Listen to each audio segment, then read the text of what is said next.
The John Lebang Show has been known to make people laugh, sing, think, scream, throw things in rage, and generally lose their minds. Listener discretion is advised.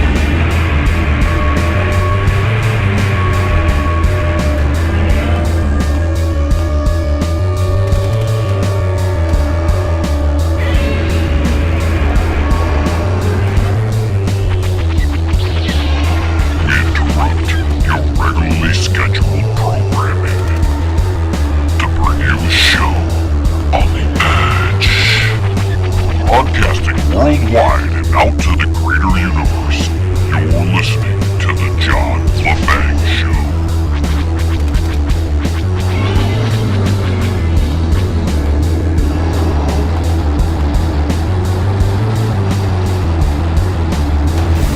Greetings, Earthlings, and alert the media.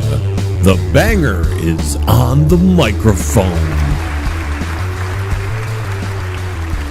You know, I often wonder how my grandparents would feel in this modern age. They've been gone for a little while now. And how things have changed since when they were young, and how we've progressed into this age where we're looking at flying cars, and we're noticing that, well, we might be headed into another big conflict in the world. We've had insane politicians running for president. And I think about it, and I'm like, well, my grandma in particular, she would have never been able to. I mean, it would have been, oh, mon Dieu. I just remember every time something tragic would happen or something bad on the news would happen, I mean, the first thing out of her mouth was, oh, mon Dieu. It was like, oh, Lord. In French, she was from Quebec, as was my grandfather. And they migrated here to the United States in the 1950s.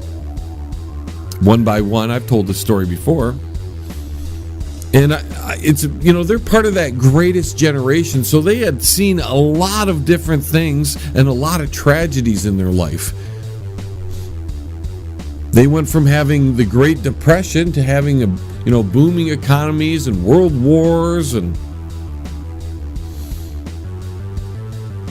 right up into the 70s movements, and now we're into the 21st century.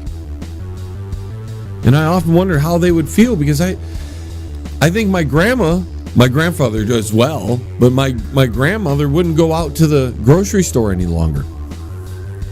She wouldn't be able to tolerate just looking at people.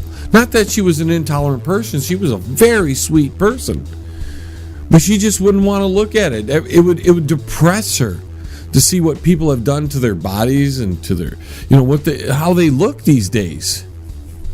Normality has long since been vanquished from the annals of normalcy. Everybody's got to have some kind of statement going on, whether it be a hairstyle, piercings, this or that or the other. And I think my grandmother, who's such a kind woman, would have a difficult time. My grandfather would just make fun of them and rip on them. And I think that's where I get some of my humor from. He didn't put up with stupidity. My grandfather would just tell you, he was from the old school. And if you were stupid, he would make sure you would know that you were stupid. And they would take care of it that way. My grandfather, that's how he disciplined us, is not through spankings or that. That was actually left up to my grandmother, who on a good day, if you had set her off, if you had done the wrong thing, she could be a samurai warrior with a broomstick and do moves that even Deadpool would be amazed. But my grandfather, who wasn't the violent type, he was a soft man, a big softy. But he said what he thought, and he told you if you were stupid. And he would have told people out there in the world that they were stupid, or he would have at least shown his disgust with people. because he came from a different world. His mother had 21 children. I mean, that's just incredible. My grandmother came from 13 children. And it's amazing that they could even survive back in those days. But they could. Nowadays, you can't even survive with one kid or two kids. It's so difficult. And you have to wonder if they've complicated, and we've allowed the powers that be to complicate the world to the point where we can't enjoy big families anymore, which would mean a huge support group. You know, we're always looking for friends and people to help support us in our lives, and back in the day, they didn't need that. One, they couldn't travel as far as we do now, but they had larger families, so the support group was right there. That's why when you see families from other countries move into the U.S. and stuff, they're usually bigger families. They have kind of an old world mentality. And some of that old world mentality is beneficial, and other old world mentalities, like the radicals who want to chop people's heads off, those we should. I mean, by now you think the 21st century we would have extinguished those things from the lexicon, but we're actually seeing more and more of it. We're digressing as a race, but not in a, you know, it's like during my grandparents' period, although they had all the hardships, they were strong together. We've progressed to the point where we don't have this strong foundation of families anymore because it's been torn apart, broken apart through so many different angles and methods. And we could go on for hours on why the family hasn't survived in the same manner it did traditionally.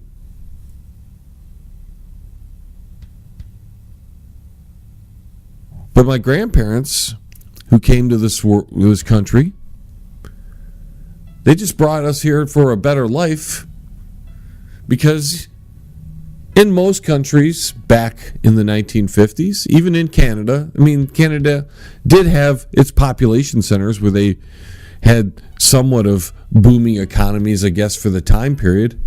The U.S. was the place to go. You had the auto industry, and you had other burgeoning industries growing, and the Motor City was where a lot of Canadians moved to, at least the Canadians that were in like Quebec, Montreal, Windsor, Toronto. The people that wanted to come to the U.S. to make money, they came here to make money, because you could have a little bit better life than you could in Canada.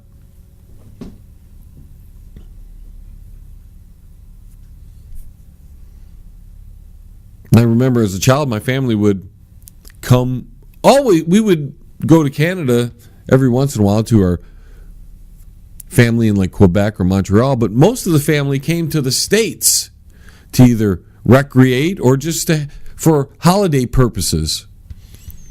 And we would have card games, and we had a huge family, because you have to remember my grandparents came from big families, and those people had larger families than they do now. My grandparents had 7 children themselves.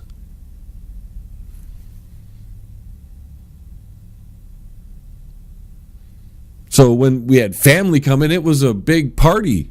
We would fill the kitchen and the little dining room we had and the living room. It was filled. The kids would be playing outside. There'd be 15, 16 kids running around the backyard. And on the inside, it'd be the old folk hanging in there cooking, playing cards, smoking cigars, smoking cigarettes, drinking dandelion wine.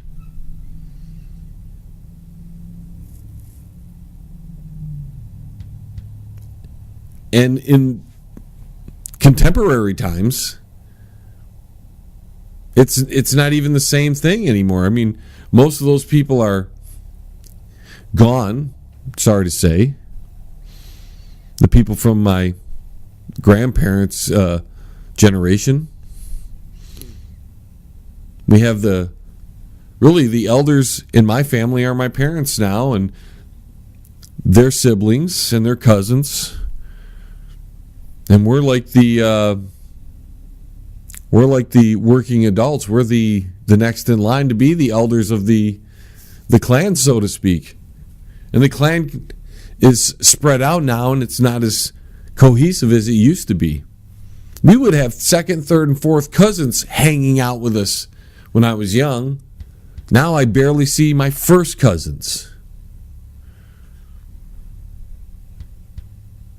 So it's interesting how times have changed. I think my grandparents would not particularly enjoy the modern age. I don't think I fit in very well. I mean, there are some really cool things happening, but there are plenty of things that you shake your head at. Certain kind of experiments that supposed scientists do. That you're like, why are we even doing that? What the heck is the purpose of that? Only bad things can happen if you do that.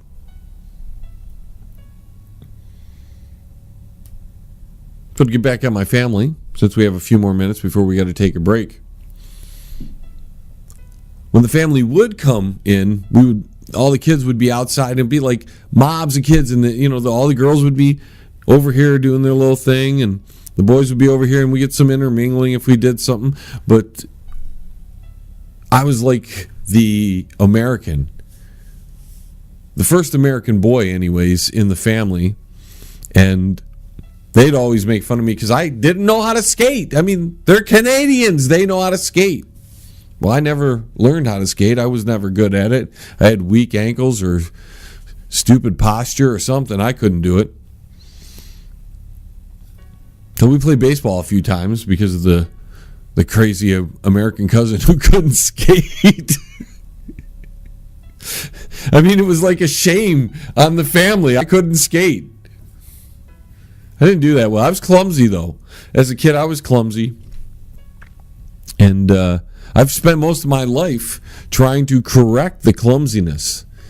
Because clumsy comes with an added bonus of being injury prone. And I remember the one time when I was young, I'm 7, maybe a little younger, maybe a little older. We were playing baseball with all my cousins, and I decided I'm on third base now. I decided I'm going to run home because I don't know what the hell I was doing. Nobody taught me baseball. My grandfather was my father figure when I was a kid. He was a little old. He used to send me to baseball and take me to baseball games, put me in Little League and all that, but he was, too old to actually get out there and do the work of a father as far as, teaching me all the basics of baseball. He would try. So I ran home, and next thing I know, there was an aluminum baseball bat cracking across my skull, right across my eyes here. Left me a pretty good scar. And went into the hospital and bleeding all. I remember, it's funny, I remember, ting! And then just one cousin on each arm carrying me as I'm like in this dazed moment, bleeding all over. They run me to the house, and boom, we're off to the hospital. They fix me up, 30-some stitches, whatever. 2 or 3 days later, this is how injury prone I was. Now that we're going to get off on another tangent here. I decided with my injured face and all that, I'm not going to school or anything back then because I was injured. They had a few days off. So I was going to play fireman. So it was Squad 51. I don't know if you remember that show Emergency, but I was playing that when I was a kid. I used to love that show, being a fireman. I love firemen, by the way. A very noble job. But I decided to play fireman, and I'm running out, and I'm going to go save everybody from the fire. An imaginary fire. And as I'm trying to get through the screen door, I hit the handle, and I slip, and I go boosh right through the pane of glass, and I cut my wrist open. You here watching on YouTube can maybe see I'm showing it up to the camera there. That was a fun moment because when you cut your wrist like that, you bleed a lot. I mean, a lot. And so I'm gushing all over. My mom grabs me. she just gets back from she's just back from the dentist having her teeth removed. So she's not in any shape to be doing anything. And here's John bleeding all over because he just basically sliced his wrists open trying to commit fireman suicide. So she's got to rush me to the hospital. She hands me over to the nurse as I'm just bleeding all over. I mean, it's squirting out like, and like every time my heart would pump, it would just squirt out, right? So she hands me over to the nurse because we didn't call ambulances back in the day, folks. I don't know if you knew that. You don't call ambulances back in the day. If you had a car, you'd take them to the hospital and get all the blood all over your car. So she hands me to the nurse, and as soon as she gives me to the nurse, my mom falls over. She passes out. I mean, she just had all her teeth removed. She's probably already in all this, stress, and she's tired and worn out from all that. And she's got now the banger, John, bleeding all over the place. So they sewed me up, I don't know, a lot of stitches. I was young. My mom had it then. She'd been to the hospital once earlier in the week, then had her teeth removed, and then had to be at the hospital second time with me. So she goes down to Alabama to see my uncle. Takes me along, of course. And we're just chilling in Alabama. I remember it very well, actually. My arm's all tied up and, it's got a little, it's got Band-Aids on it, wrapped up and everything. My face is all, I've got Band-Aids on my face, scar all over my face, stitches and all that. And John, being the injury-prone, clumsy person he is, decides that he likes Creedence Clearwater Revival, Proud Mary, so much that he's going to get up on the table in Alabama at his uncle's house and start dancing while everybody's sitting there. And they all think it's funny, right? Until I slip off the table, face first, pow, my big front teeth here go right below my bottom lip and cut me right open. Nice little lightning hole. If I didn't have a goatee right now, you could see a little lightning. It's like the Harry Potter lightning. I had it before he did, but mine's on my chin there, right below my lip. So I cut that open. Off to the hospital again, because we drive to the hospital back in those days. We didn't call an ambulance. Now everybody calls an ambulance for a hangnail or something. I don't know. So they sew me up, and we're up against the break, folks, well beyond where I should be. But I hope you enjoyed my little story. We'll get into the top 50 movies you should see, or at least a good portion of them you should see in your lifetime. We'll also talk about how the current events in the world are turning out. And we'll also, at the end of the show, get into what's going on with the alternative media on YouTube and how they're being demonetized, and a lot of channels are being targeted right now. All that as the show progresses. Stay tuned. Don't touch that dial. John Lebang Show will be right back. You can bet on it, man.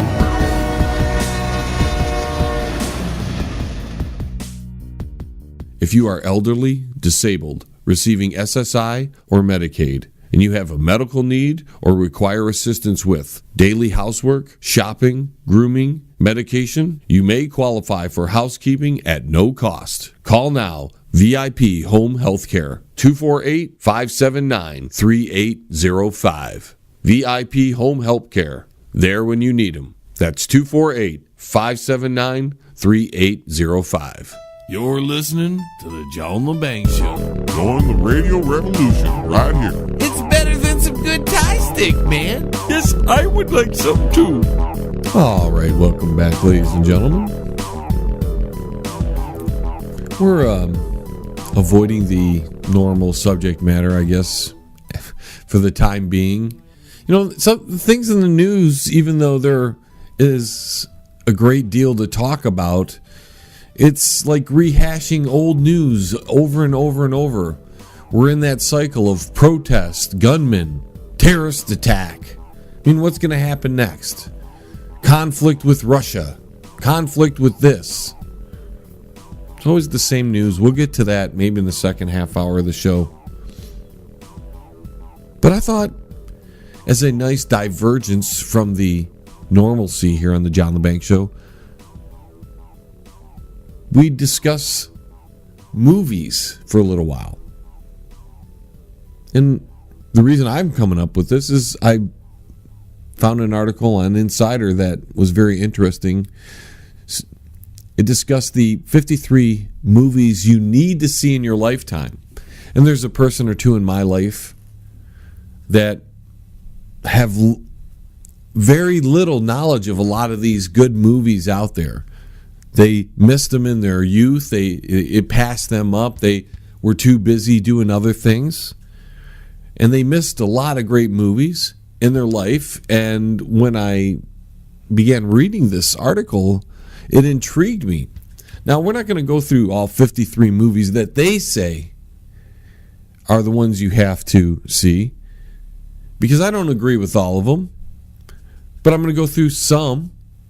And then what I'm going to do in the end is discuss the 5 movies that they didn't bring up that I think you should see.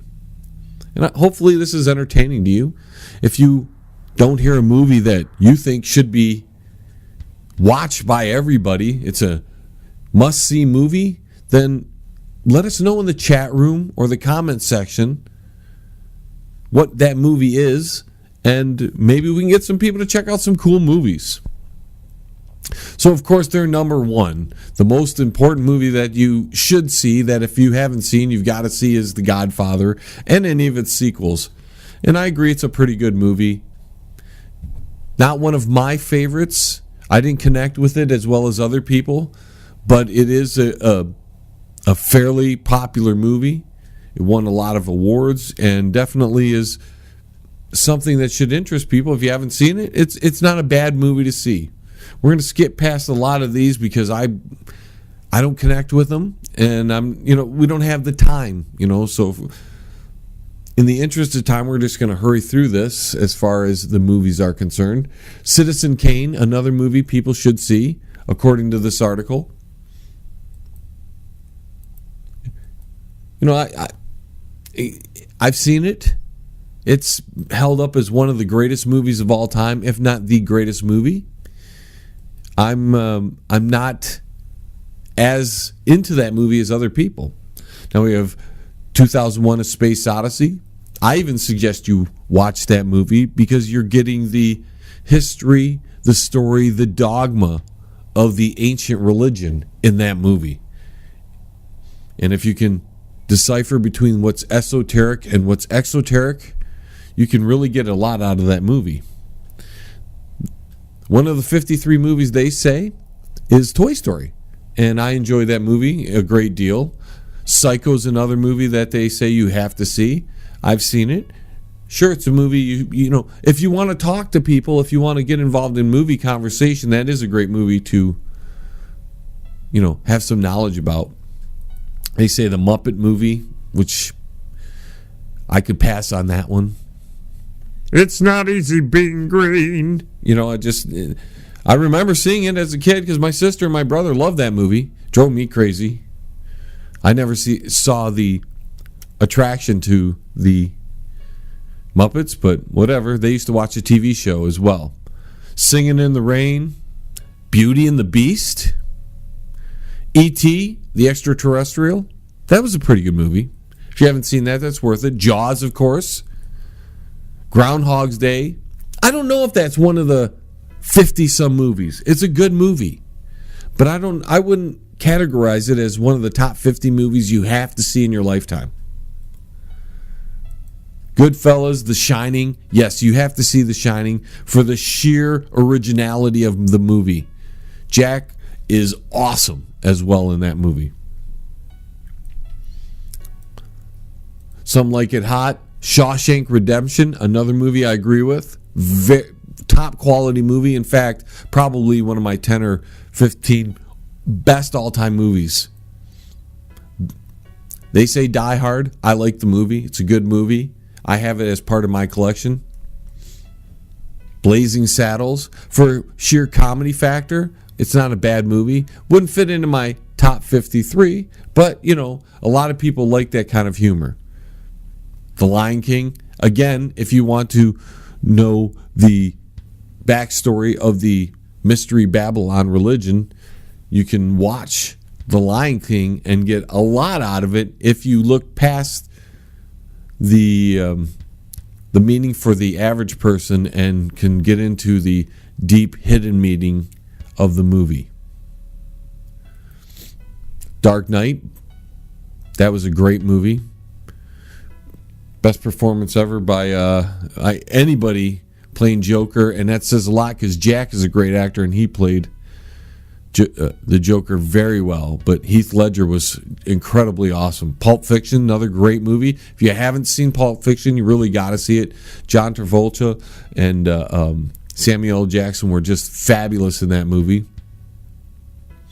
Now, another one they're saying is Apocalypse Now. I'm not a big fan of Apocalypse Now or Gladiator, which they have on the list. Those weren't movies that interested me as much as other movies. Let's see, we have the Titanic, of course. You're gonna have that movie in there. I've seen it. It was an okay movie in my eyes. But when you talk popular culture and referencing movies, that is probably one that you should have in your repertoire. If you have not seen it, put it down on the list. There are other movies you should see before it, but you might want to see that movie. The Good and the Bad and the Ugly. What a great movie. See, that's like the ultimate spaghetti western with Clint Eastwood. You should, and I don't even know if it's a spaghetti western, but it's a western. But that is a great movie. I don't think it was filmed in Italy, but it might have been filmed in Italy. Fargo, not a bad movie. A lot of people like that movie. It really did well. Of course, Forrest Gump. If you haven't seen Forrest Gump, you should really check it out. Star Wars Episode 4, A New Hope. Now, they're correct in putting this as one of the top 50 movies. They've got this one at 41. I think it should be much higher on the list, but there's some in my extra 5 that's not on this list that I think are even ranked better than this one in the same saga. Snow White and the Seven Dwarfs, I can take it or leave it, but a lot of people like that movie. It's a classic Disney movie. One I recommend, and this is one that I would put way up on the list that they have really far down on the list. They got it at 43, and it's One Flew Over the Cuckoo's Nest. 1975, again, Jack Nicholson plays an extraordinary role. He's in an insane asylum, and it's just a fabulous movie. You really need to watch it if you haven't. This is one I recommend, and it should be higher ranked by these people. They're saying The Wizard of Oz. Most people have seen it. Play Pink Floyd to it. It's a lot better, if you ask me. Let's see, Casablanca. A lot of people like that movie, 1942. If you haven't seen it, it's a classic, and you might want to, for nostalgia's sake, watch the movie. See, The Terminator, 1984. They've got that ranked at 49th. I've skipped past a few of these because I don't even. I've either haven't seen some of the movies, or I wouldn't have given it the time of day after I saw it. But they're saying you've got to see The Terminator. Great movie, and for sheer Arnold Schwarzenegger nostalgia, that's a great movie. Most people have seen it, though. If you haven't, that's got to be up on your list to check out. Lost in Translation with Bill Murray. It's a pretty good movie. I wouldn't have said the top 50, but hey, I liked other movies with Bill Murray better. Schindler's List, listed at number 53. So we've got to the bottom of their list. And, I'm like, okay, it's a good list. But they left out some really good movies. So get a pencil and a piece of paper and write these movies down. These are the John Lebang top 5 movies that were not on this list that you should see in your life. First one is The Professional. That's with Jean Reno, Gary Oldman, and Natalie Portman, 1994. This young 12-year-old girl is reluctantly taken in by Leon, a professional assassin, after her family was murdered. Leon and the little girl form an unusual relationship as she becomes his protege and learns the assassin trade. Great movie. Natalie Portman's best part. Also Jean Reno's best part. Of course, Empire Strikes Back. There's really no need to go into that too deep, but just to say, to me, that's the best movie of the franchise. And if you're going to see New Hope, you have to see Empire Strikes Back and really Return of the Jedi. All three of those are worthy of watching. Here's a little change. If you like comedy, this is a movie you've got to see.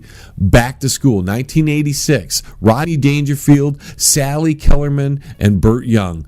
Plus, not only is this a great movie because it's a comedy about Rodney Dangerfield. He goes back to college to help his discouraged son, and it's just mayhem. You also get to see Robert Downey Jr. when he was very young. You get to see Terry Farrell from Deep Space Nine, if you're familiar, if you Trekkies are out there. And you also get to see Sam Kinison in this movie. It's a star-studded movie, tons of hilarity. You'll have a great time watching it. Another movie that you've got to see if you ever get the chance, Almost Famous. This is a movie about a high school boy. He's given a chance to write a story for Rolling Stone magazine about an up-and-coming band as he accompanies them on their concert tour. Great movie. It's got Kate Hudson in it. One of the best movies out there that this list didn't give you, and I think you should really, this is one of the top movies you should put on your list of movies you got to see. And finally, because we're running out of time here, Pink Floyd The Wall, 1982. A confined but troubled rock star descends into madness in the midst of his physical and social isolation from everybody. Music by Pink Floyd. It is a excellent story. Have a little buzz maybe while you're watching it. Ladies and gentlemen, we're way late. We got to take a quick break. More on the flip side. Don't go anywhere. The John Lebang Show will be right back. You'd be crazy to change the dial now. CRRM, CarePoint Billing Services. Their billers and managers are all dedicated to working for you to increase your profits. For more information, call CRRM at 248-579-3805. CRRM, CarePoint Billing Services. And I'd like to welcome our new sponsor, Pane in the Glass, commercial and residential window cleaning. For a beautiful, sparkling shine that's crystal clear, call Pane in the Glass Window Cleaning. You can find them on Facebook at Pane in the Glass. Hey, man, it's at the bottom of the hour, man. Do you know where your kids are, man?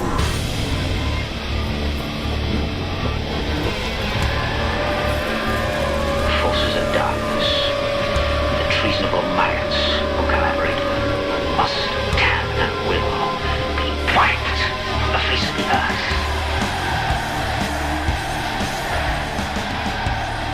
All right, ladies and gentlemen, welcome back. Hope you're enjoying tonight's broadcast as we're moving right along. First hour this week, of course, we got 2 full hours every single week. You can catch that on most of the stations that you're listening to us on. If the station you are listening to us on does not carry both hours, well, please contact them and say, hey, we want both hours because we don't want to miss what the John Lebang Show has to offer. So, I guess we got to cover a few things in the stupid news because, well, that's why a lot of you show up here to the John Lebang Show. You want to hear my opinion on what's going on, maybe certain things that you don't know what's going on, and, well, I guess we've got to cover it. And first thing is, can I ask a question? Why are the Republicans making it so difficult to get tax cuts? I really thought they were the party of tax cuts.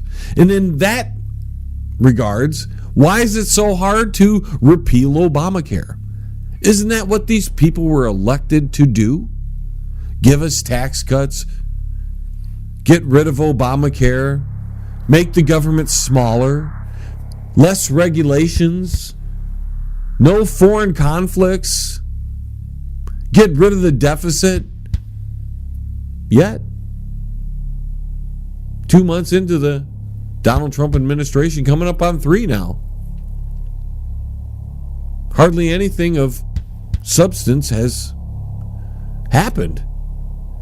And they've got the majority in both the House and the Senate. You think things would be easy to pass right now?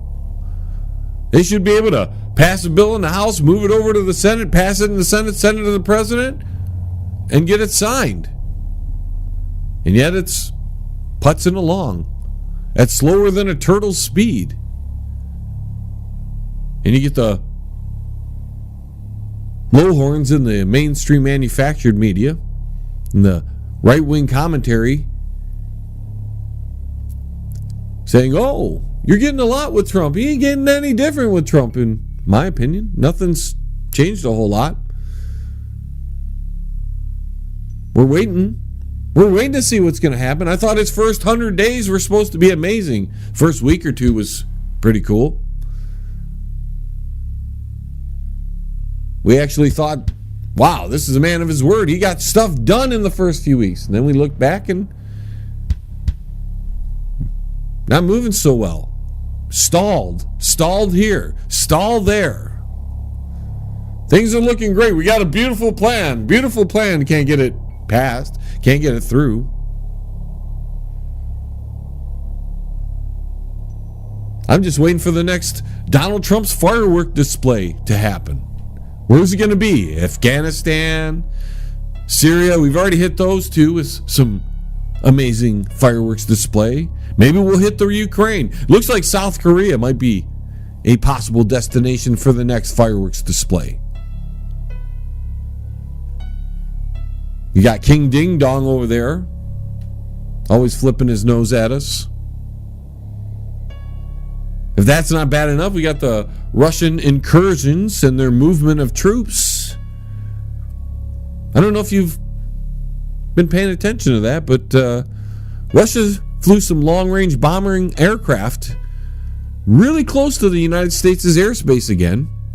In fact, for the 4th consecutive day they did that. And I expect it to continue. We did have some American and Canadian jet fighters intercept a pair of bombers and send them back home. I mean, what were the Canadians flying, a propeller jet?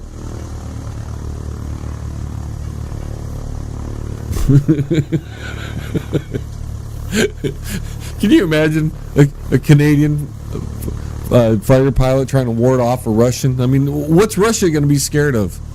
Russia's flying a big old bomber. Here's a Canadian flying a little propeller plane. Hey, you're in my airspace, eh? Go home, eh? We have to tell the United Nations, eh? You got the Ruskies over there going, I bomb your ass. just amazing. So those tensions that were supposed to de-escalate when Donald Trump ascended into the White House there and became the president, it hasn't gone that way. So apparently we're going to have that fight eventually. Looks like there's no avoiding it. And maybe that's why the tensions with North Korea have gone up. Maybe they want to have an incursion into North Korea to give the Ruskies a two-front battle to worry about the Americans on. That way they can't just worry about the Syrian side, they can worry about the Korean side. Although that'll get the Chinese a little bit worried about things, get them a little anxious, which they've moved 150,000 troops on the border of North Korea as well. So everybody's like piling up troops there, escalating the tensions, as they say. Because apparently we need to escalate tensions. There's reasons for everything. It boggles my mind why we're escalating tensions. I don't see the purpose of it myself, but I'm not trying to dominate the planet. And when you're not trying to dominate the planet, these things confuse you. Now, people who want to rule the world in whatever manner they want to rule it in, they have a clear idea of what to do, and they just do it, and it doesn't matter what fodder is in the way. they just do what they have to do, and if people suffer, it doesn't matter because it's not them. It's never them that suffer. Just once, it'd be nice to have these guys take a little bit of the heat that they put on the rest of us.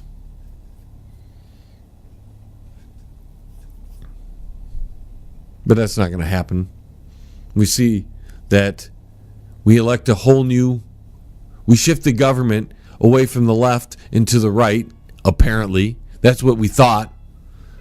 But we actually shifted it from the left to the not so far left. That's all.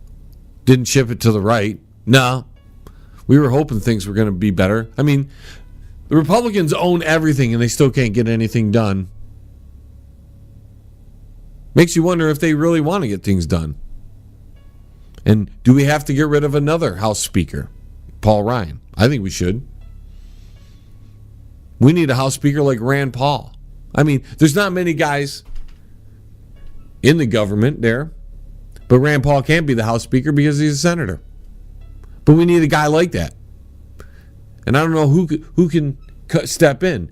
And the establishment Republicans aren't going to allow that to happen. God forbid. You can see the neocons, which is just a soft leftist. The neocons are winning right now.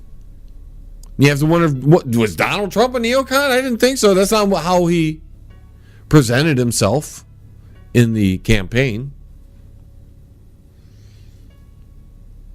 But I guess we're going to have to deal with that.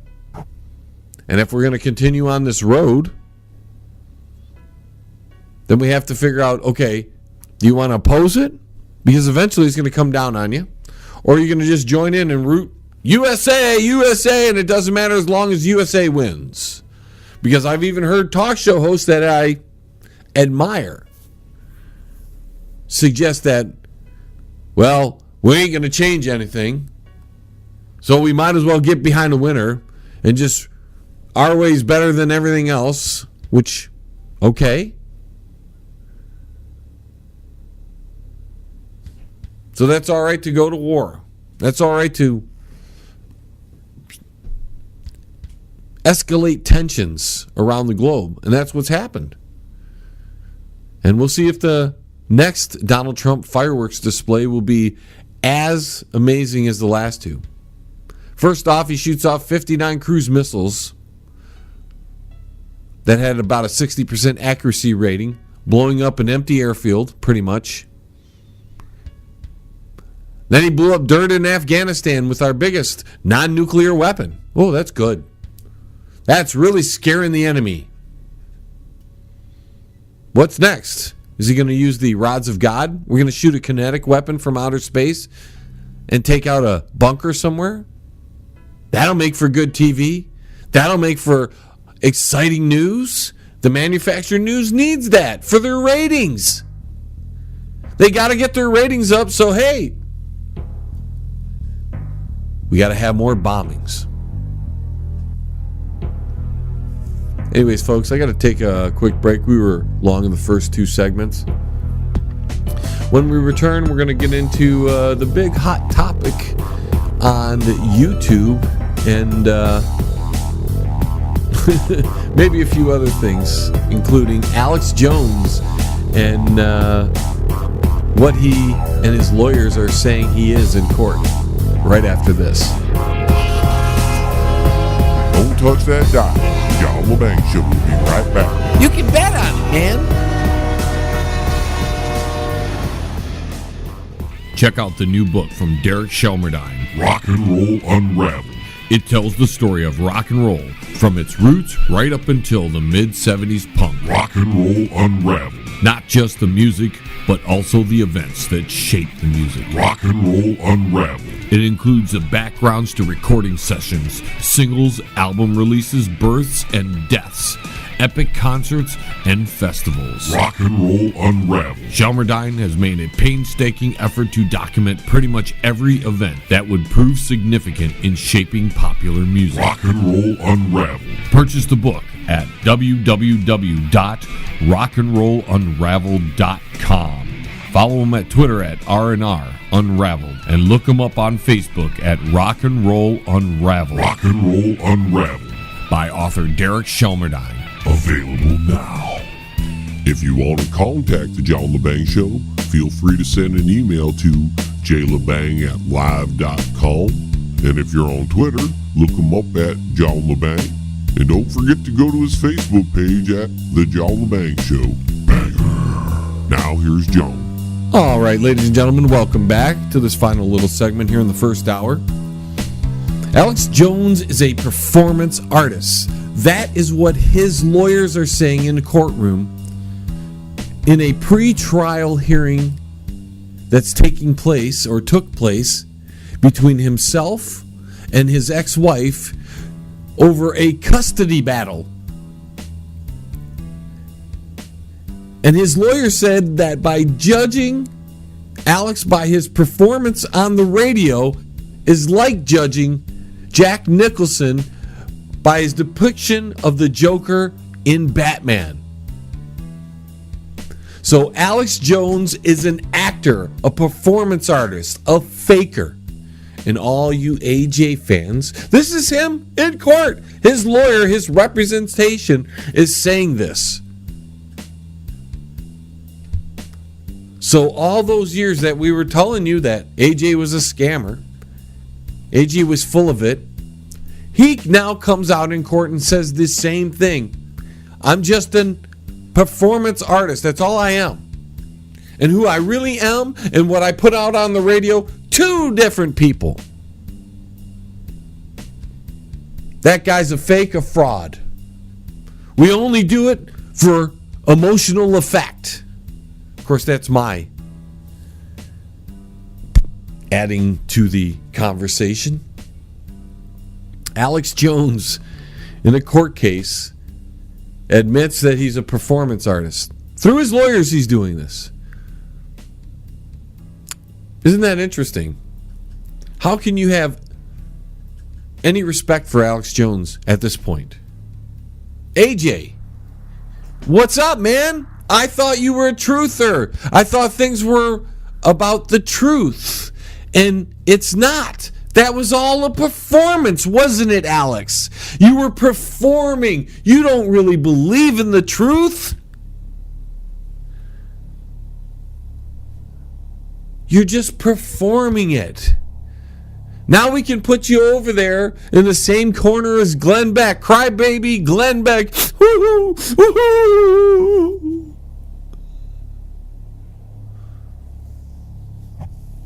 Performance artists. When all the while they were telling us, we're telling you the truth, folks. We're telling you the truth. No! They were doing things for effects to get an emotional response out of you. That's what Alex Jones in InfoWars was doing. He's admitting it in court documents. He doesn't want to be purged. You don't want to be held for perjury, right? Alex, you've got to tell the truth in court. You don't want to hold contempt for it.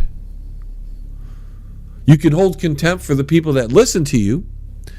You can tell them for all these years that you're their source of truth and information.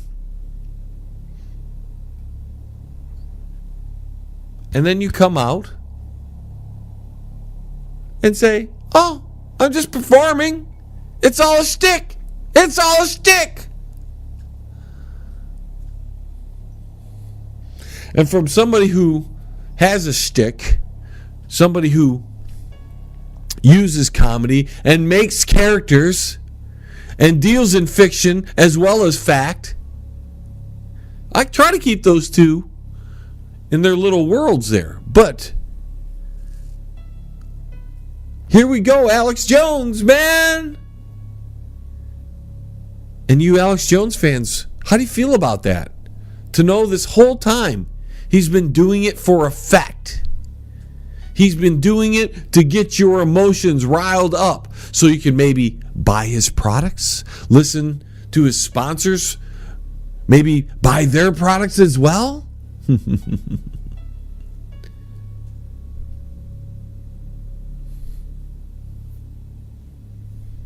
See, he told you to believe him. Unlike myself, who tells you don't believe me. I'll tell you information. I want you to go out there and research it. I could get something wrong. And I use fiction and comedy in my show, and I make it very clear to everyone. Unlike Alex Jones, who went out of his way all these years to say, it's not an act, it's not, I'm telling you the truth. You come to me for the truth.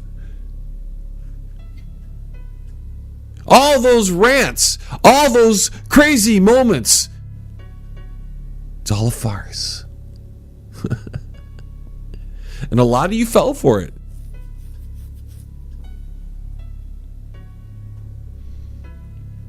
It's probably going to hurt his pocketbook.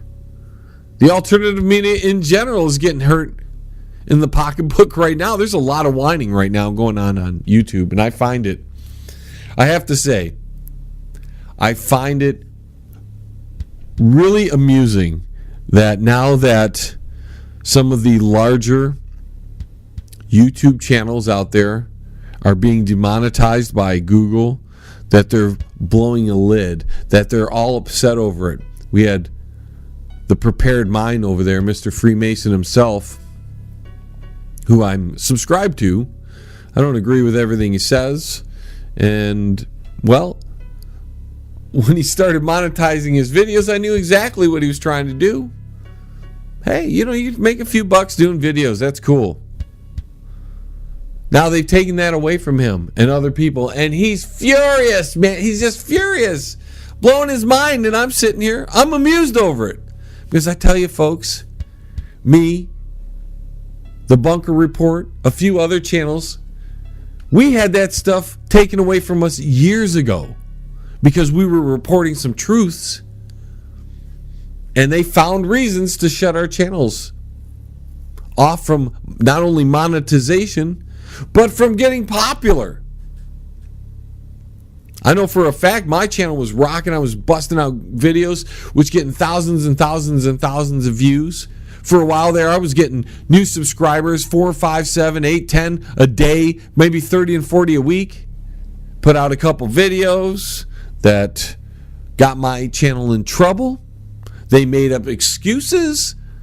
Ever since then, my channel's just been, hanging in there, we'll just say.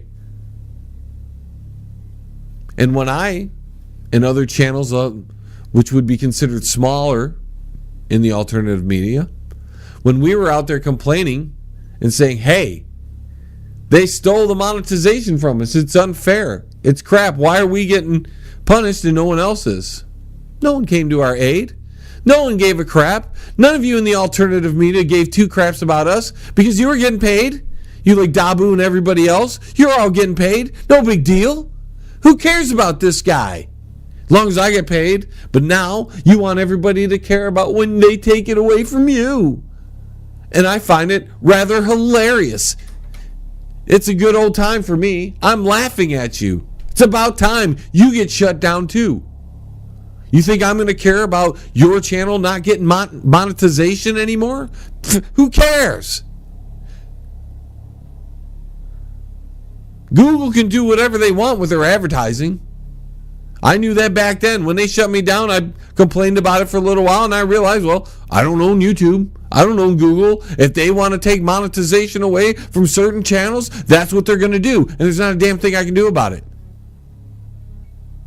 But you over there in the alternative media who had growing, you were growing because you monetized your video and you didn't put out anything, criticisms and stuff. You didn't put out anything super damaging to anything. Now they've gotten around to you guys and shutting you guys down. And you're all worried. And you're all mad. And you're all upset. I find it hilarious. Where were you when they were doing this to channels like mine and the Bunker Report and a whole host of other channels out there that for no apparent reason outside of saying something that they weren't supposed to be saying, their channel was shut down, turned off, demonetized. Sure, you can keep starting up a new channel, but it takes a lot of work to build a channel. You guys with the 40 and 50,000 subscribers, the 80,000 subscribers, you know how long it took you to get those many people. And you know you had to put out that stuff on a constant basis.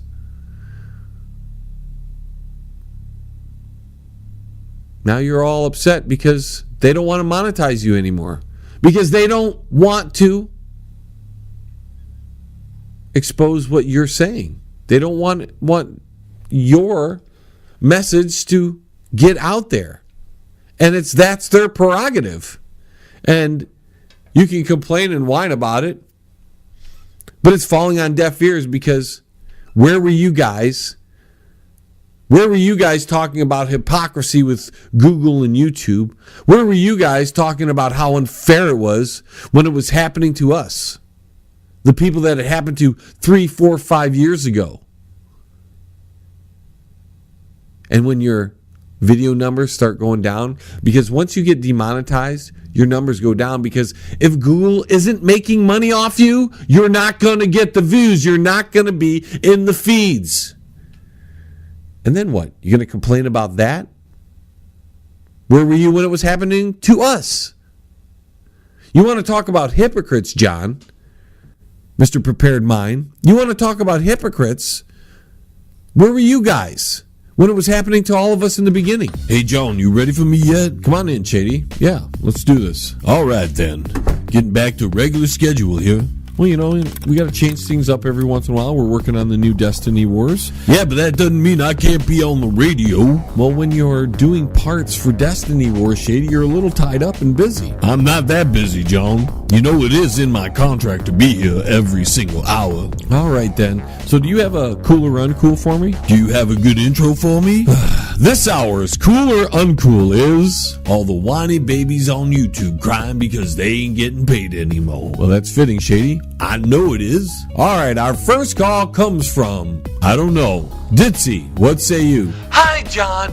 They got rid of my monetization too, John, and I don't know why they did it. Maybe because you're stupid? All I did was show off my boobies, John. Well, how are the new boobies? None of your business. So you're against this demonetization on YouTube? That's right, John. I need money to support my habits, John. Listen, Botox is not a habit. Oh, whatever. Bye. Okay, thanks for your call. Over to Austin, Texas. AJ, what say you? The man in me is ready to take them all on. You know what I'm talking about out there, don't you? You scum. Thanks for your call. Looks like he's acting again. Now we're headed over to Washington, D.C. Donald, what say you? You don't even know what you're talking about. Thanks for your call. There he goes again, calling and calling. Well, we talk about him a lot. Maybe he just wants to chime in. He should call a press conference then. Can we move along? I'm getting thirsty. All right, over to Sanctuary City. Hello, John. How are you today? We're good, Abu. Cool or uncool? Well, I'm not calling in for cool or uncool. Well, that's what we're doing right now, you idiot. You were talking about money and Pink Floyd, and I have a song for you. Oh, God. 1, 2, 3, 4. Money! Get back! I'm used to like alright, Pink Floyd. Jack. Keep your hands Don't off hang my up on this guy. stack. Okay, thanks for your call. All right, I think that's good now for tonight. I gotta go to the bathroom. Something about his singing makes me sick. Later. And that's it, ladies and gentlemen, for yet another 60 minutes of sonic vibrations known as The John LeBang Show. I'd like to thank all of our affiliate stations. Please go to my website. That's www.jlebang.com. Thank you all for listening. And until the vibrations of my vocal cords reach your ears again, and some of you, that's in the next hour. This is John LeBang signing off from the Banger Studios. 5, 4, 3, 2, 1. We have liftoff. Tune in again next week. Same time, same space, same station. Resistance is futile.